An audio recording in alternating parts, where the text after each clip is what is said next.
રાજ્યમાં આગામી 2 દિવસ ગરમીનો પ્રકોપ રહેશે અને 3 તારીખ બાદ રાજ્યમાં તાપમાન 2 થી 3 ડિગ્રી ઘટશે।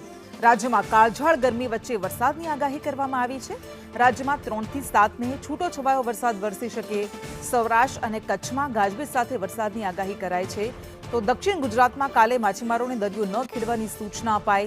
રાજ્યમાં ગાજવીજ સાથે ભારે પવન ફૂંકાવાની આગાહી કરાઈ છે। પવનની ગતિ 30 થી 35 કિલોમીટર પ્રતિ કલાકની રાજ્યમાં રહેશે। महाराष्ट्र और कच्छ में डे 3 से लेकर डे 7 तक आइसोलेटेड प्लेसेस पे लाइट टू मॉडरेट रेन और साथ में थंडरस्टॉर्म की वार्निंग है। और जो थंडरस्टॉर्म की वार्निंग है उसमें जो विंड की स्पीड होगी वो 30 से 40 किलोमीटर पर आवर के आसपास रहने का पूर्वानुमान है। और इस मैक्सिमम टेम्परेचर की बात करेंगे तो मैक्सिमम टेम्परेचर आने वाले 2 दिनों में नोलार चेंजिंग रहेगा। उसके बाद मैक्सिमम टेम्परेचर में 2 से 4 डिग्री की गिरावट का पूर्वानुमान है।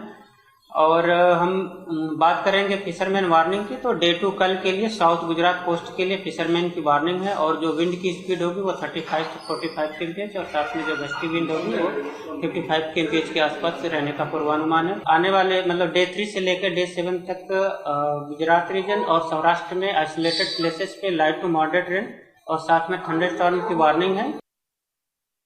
तो काळझाळ गरमी वच्चे वरसादनी आगाही करवामां आवी छे त्यारे मोटाभागना शहेरोमां 44 डिग्रीनी आसपास तापमान पहोंची गयुं छे। त्यारे सौराष्ट्र अने कच्छमां गाजवीज साथे वरसादनी आगाही करवामां आवी छे। हजू 2 દિવસ गरमीनो प्रकोप रहेशे अने त्यारबाद तापमानमां 2 થી 3 डिग्रीनो घटाडो थशे।